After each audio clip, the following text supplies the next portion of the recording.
Hi friends, అందరూ ఎలా ఉన్నారు? బాగున్నారా? నేను బాగున్నానండి. ఈరోజు మీకు చూపించబోయే రెసిపీ ఏంటి అంటే ఇంట్లోనే పిల్లలకి హెల్తీగా ప్రోటీన్ పౌడర్ ఎలా తయారు చేయాలో చూపిస్తాను. చూసేయండి వీడియోని.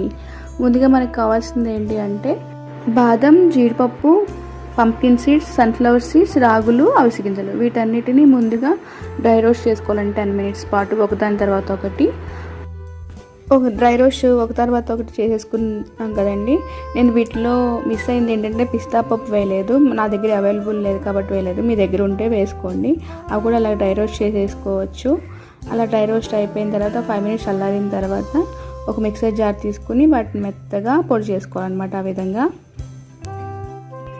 అలా మెత్తగా పొడి చేసుకున్న తర్వాత మీకు ఇష్టం ఉంటే బూస్ట్ పౌడర్ లేకపోతే కోకో పౌడర్ ఉంటుంది కదండి, అది యూజ్ చేయొచ్చు. నేను వేస్తున్నాను. మీకు ఇష్టం లేకపోతే స్కిప్ చేసేయచ్చు అనమాట. ఎందుకంటే చిన్నపిల్లలకి చాక్లెట్ ఫ్లేవర్ అనేది ఇష్టపడతారు కదా. అది కాకుండా పాలు కలిపినప్పుడు కొంచెం చాక్లెట్ కలర్లో వస్తే వాళ్ళకి ఇష్టం ఉంటుంది కదా, అందుకని నేను వేసాను అనమాట. అది మీకు ఇష్టం లేకపోతే హోమ్ మేడ్ అనుకున్నప్పుడు అయితే ఇంకా అలా వేయకుండా స్కిప్ చేసేయండి, మీ ఇష్టం అది. నేనైతే వేసాను అనమాట. అలా వేస్తే కొంచెం టేస్ట్ అనేది పెరుగుతుంది కదా చాక్లెట్ ఫ్లేవర్ తగులుతూ. ఓకేనా, అంతేనండి. ఎంతో సింపుల్గా ఈజీగా ఇంట్లో ఉన్న వాటితో పిల్లలకి హెల్తీగా ప్రోటీన్ పౌడర్ తయారు చేసుకోవచ్చు.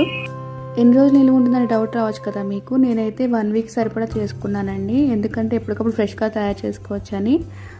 ఫ్రిడ్జ్లో పెట్టిన, ఎందుకంటే డ్రై రోస్ట్ చేసాం కాబట్టి మ్యాక్సిమం ఉంటుందండి. మీకు అదే డౌట్ ఉంటే ఫ్రిడ్జ్లో పెట్టుకోండి. ఓకేనా, ఎప్పటికప్పుడు ఫ్రెష్గా చేసుకుంటే బెటర్ కదా పిల్లలకి ఇచ్చేది కాబట్టి.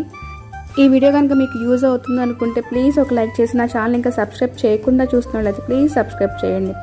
ఓకేనా, thank you for watching friends. Bye. అందరూ బాగుండాలి, అందులో నేను ఉండాలి.